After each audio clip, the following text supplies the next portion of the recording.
आता भाऊ सुट्टी नाही तुला, चल लपू नको. पदराच्या अडून लपायचं नाही. एका बापाचं असल्यासारखं निघायचं तिकडं आता नार्को टेस्टला. दोघं बसू त्या मशनीत, नळ्या कुंकड का घाली चल थांबायचं नाही.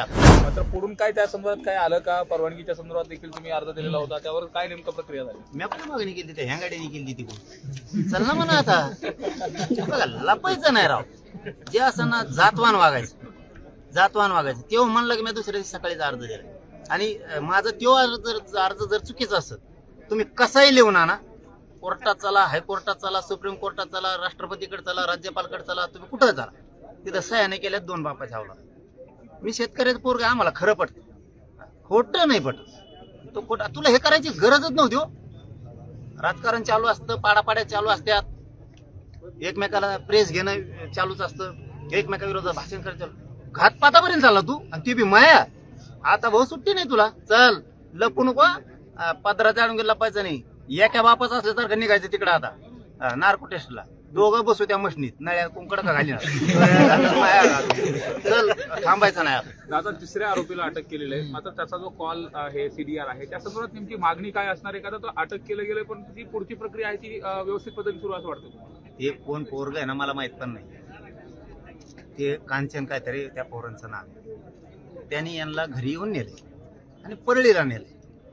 परळीला नेले. आणि एक बघा, त्याचं एक वाक्य खूप चांगलं आहे त्यातलं.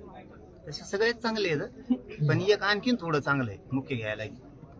त्यांनी सांगितलं, आम्ही तिथं बैठकीला गेलो होतो परळीला, याचा अर्थ खुनाचा कट तिथं शिजला आणि ह्या आरोपीला घेऊन गेला होता. त्याच्यात तो असं म्हणतोय पुन्हा की तिथं एक दुसरा आलेला होता आरोपी, आणि तो बघितल्यावर आम्हाला लय धक्का बसला आणि त्याला पण बसला. आणि ते कुणालाच ओळखीत नाही असं म्हणतोय. ते आम्ही एकमेकाला ओळखीत नाही, ते बी एकमेकाला ओळखीत नाही असं म्हणते. आणि कालची रेकॉर्डिंग तो ओळखीत नाही ना. तू तर म्हणतो त्याला काय शब्द वापरला त्याने, तो की खूप मूड मध्ये आले म्हणे, लय उडे हाते धनंजय मुंडे ते मिळाल्यापासून तूच म्हणतो. त्याच्यामुळं ही कट रचल्याला धनंजय मुंडेने स्वतः हे 2-4 आरोपी आणि त्यांनी मिळून त्या रेस्ट हाऊसला हे सगळं शिजलेलं आहे.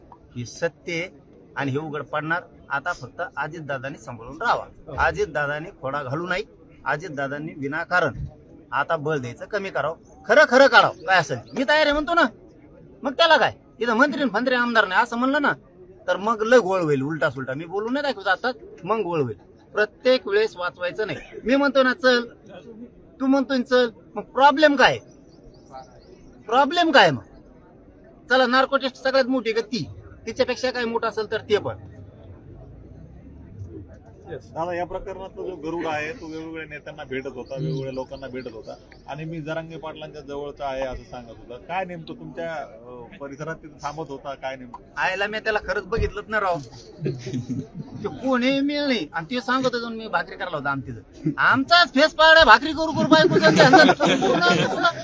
असले पण काही शेंगा आणतात. आता ते आमच्या जवळच आता सगळे दुनिया बघतात. यातला एक बी माणूस इथला आणि पत्रकार बांधव बी असे सगळ्यांना बघितलं राव. तिथं आम्ही आमचंच थापित होतो, आम्ही आमचंच खातो. याला ठेवायला पैसे कोणाच द्या तुला बघा.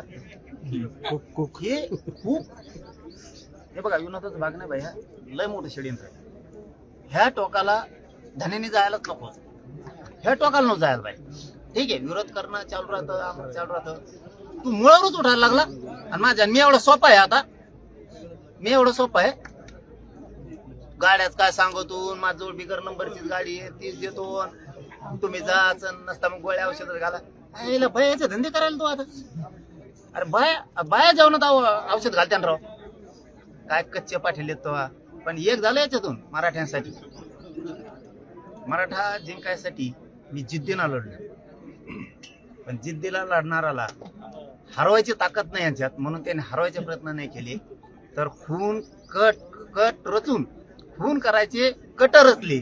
मराठ्यांविषयी कट रचण्यात यावा, हिंमत नाही मराठ्यांना कोणाचे हलवायचे. असे बयाचे चाळे करू शकतात.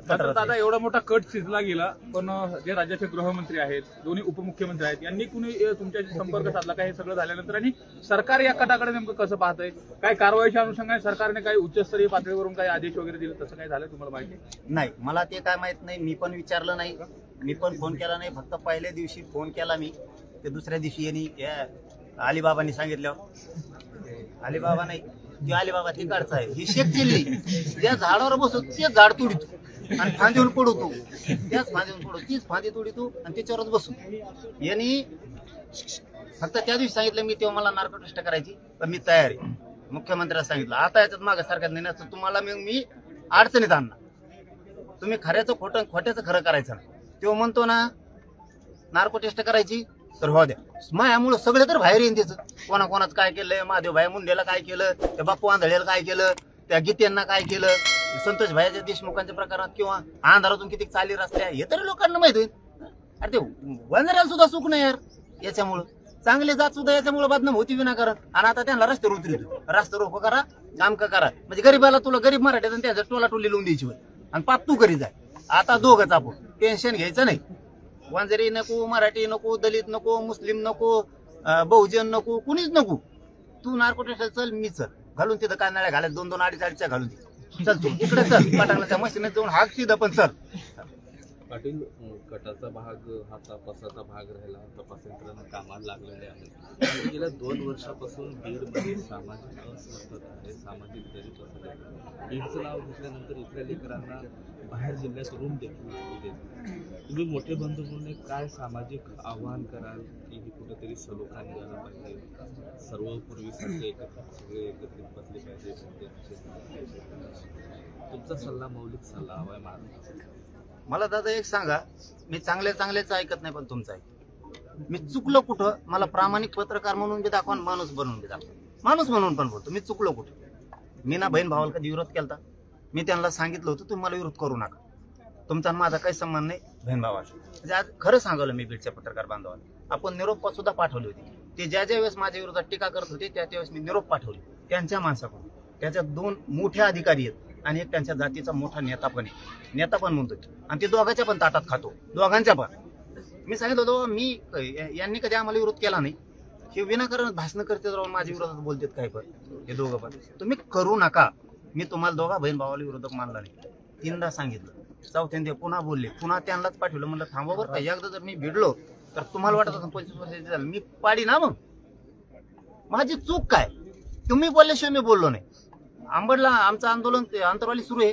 तर मी शिरीष विषय घेतला म्हणून बोलायला लागलो इथं सुरू आहे त्यांना आंबडला येऊन त्या एवढ्या काही गरज होती का नाही इथल्या बीड बद्दल ह्या 2 नेत्याबद्दल आम्ही कधी बोललो का नाही तुम्ही सुरू केलं अरे मग मला तुम्ही जर मराठीवर अन्याय करायला मला बोलावं लागेल ना संतोष भाईचा खून करून टाकला बोलायचं नाही मला चूक दाखवा इथं चुकला नाही तुमच्या शब्दावर मी म्हणतो मी मोठेच नाही करत जर 4 पावलं नाही मग घालून तर खानदानात बदल चूक काय मराठ्यांची चूक काय मराठ्यांनी काय पाप केलं तुम्ही उठलं की मराठ्यावरच अन्याय करायचा मराठ्याच्या नेत्यावर पण अन्याय करायचे बीड जिल्ह्यातल्या मराठ्यांच्या गरीबावर पण अन्याय करायचा जिल्हा परिषद पंचायत समिती नगरसेवक सभापती सरपंच यांच्यावर तुम्ही अन्याय करायचा ते पक्षात राहतात कुठं राहतात म्हणून ते दबतात पण मला कळाल्यावर मी दबणार नाही ना मी सगळ्या मराठ्यांच्या पक्षासह सामान्य मराठ्यांच्या पाठीशी उभा राहणार 100% राहणार पाटील योगेश मात्र महाराष्ट्रामध्ये एक विदारक परिस्थिती अशी आहे कुठल्याही समाजाचा मुलगा असेल किंवा मुलगी असेल मात्र बीड नाव घेतल्यामुळे त्यांना रूम मिळत नाही त्यांना वसतिगृह मिळत नाही तमाम महाराष्ट्र तुमच्या पाठीशी राहिला तुम्ही महाराष्ट्राच्या पाठीशी राहिला तुम्ही महाराष्ट्राला काय आव्हान कराल हा दुजाभाव बंद झाला पाहिजे का नाही विद्यार्थ्यांना त्याचं खरं कारण सांगतो वंजारी समाजात येणे 2 भाग केले याच्याबद्दल बोलतो मी तिच्याबद्दल नाही याने 2 भाग केले गरीब वंजारी समाज हा कष्ट करतो सुशिक्षित दुसरा भाग सुशिक्षित वंजारी समाज आणि अधिकारी काही म्हणतो आम्ही काही अधिकारी यांची सांगड घातली सुशिक्षित बेकार पोरं यांनी गुन्हेगारीकडे लावली पूर्वी मोठ्या मुंडे साहेबाच्या काळात असं नव्हतं यांनी सुशिक्षित पोरं गुन्हेगारीकडे लावले आणि काही अधिकाऱ्यांनी त्यांना पाठबळ दिलं आणि म्हणून ही वाढता गेली म्हणून जे तुम्ही म्हणता ना राज्यात ते बिघडले लोकांची भावना उठली कसल्या मॅटर मध्ये हे साथ द्या ना तुम्ही चुकीचं असलं चूक म्हणा ना आमच्याच्या सुद्धा चूक असलं का आम्ही चूक म्हणतो नाही उठत अजिबात नाही उठत एखाद्या मराठ्याच्या माणसानं नेत्याने चूक केली आम्ही त्याच्या बाजून उठत नाही तुम्ही तसं का म्हणत नाही तुम्ही चूक केली तरी त्याच्या मागच उभा राहता काहीही केलं तरी तुम्ही त्याच्यावर पांघरून घालता कसं दबन आहे मग लोकांच्या राज्यात भावना काय झाल्या खोली दिली यांना राहायला तरी त्रास व्हायला लागला बा यांना कुठं शाळेत जाता येताना वेगळेच व्हिडिओ काढणार फोटो काढणार दारू पिऊन शा देणार येता जाताना कट हाणणार काहीतरी उग्र भाषेत बोलणार लोक किती दिवस सहन करणार हे दुष्परिणाम कारण त्यांना काय वाटतं हे सांगतो तुम्हाला, हाय ना त्यो म्हणजे तो असल्या चुकीच त्याला बळ देतो म्हणून हे भोगायची वेळ आली आता. त्यांनी त्या दिवशी आव्हान केलं ना, समजा त्या काय नाव आहे त्यांचं, त्या पंकजा मुंडे, की बाबा शांतता राहिली पाहिजे. आम्हाला कुठलं ती गोष्ट शांतता राहिली पाहिजे, कुणी जर समोर हात केला तर आम्ही कुठे चुकीचं त्याला काढलं नाही, त्याच्यापासून बोललो पण नाही आम्ही सुद्धा इतके उघडत नाहीये. परंतु ह्या पोरांना अशा सवय लागल्यात, ह्यो पाठबळ देतो म्हणून. आणि आता असं बेतलं ती चांगल्या याच्यावर सुद्धा बेतलं. आता पूर्वी काय होतं सांगतो तुम्हाला, सांगायचं नव्हतं पण तरी सांगतो. पूर्वी काय होतं, आम्ही बघितलेला वंजारी समाज, आम्ही बघितलेला लहानपणी मुकादम असायची. त्यांनी जर एखाद्या वंजाऱ्याच्या माणसाला जर उचल दिली ऊस तोडायची, तर पट्टा पडूस तर हे माघारी येत नव्हता, इतका इमानदार होता. नंतर हे मुकादम झाले. मुकादम झाल्यावर सुद्धा पुरी उचल दिल्याच्या नंतर फेडल्याशिवाय वापस येत नव्हती, एवढी इज्जत कमावलेली होती. पण जसा ह्यो प्रवाहात आला, ह्यो शेख चिल्ली जसा प्रवाहात आला ह्यो, याने काय केलं, बुडायचे तुला पैसे, बुडी हो मी आहे तू आहे मग. त्यांना फुकट पैसे वापरायला भेटायला लागले, सवय लागली फुकटाची.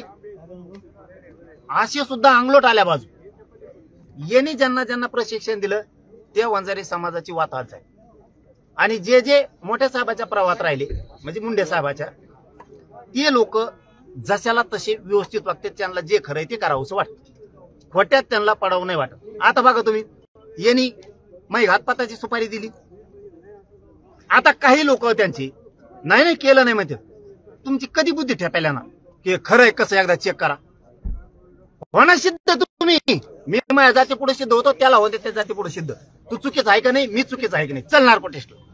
काय लपायची गरज आहे, कशामुळं गोरगरीब वंजाऱ्याचा वापर करायचा, गोरगरीब ओबीसीचा. हा आता तो ओबीसीचा सुरू केलं, ओबीसी ठेका घेतला होय तो. तू पाप करणार, जे काय व्हायचं ना, दूध का दूध पाणी का पाणी होऊ दे. तुला काही केलं नाही, तो कर नाही, त्याला डर कशाला, चल नार्को टेस्टला. किती सोपं आहे. चलो धन्यवाद.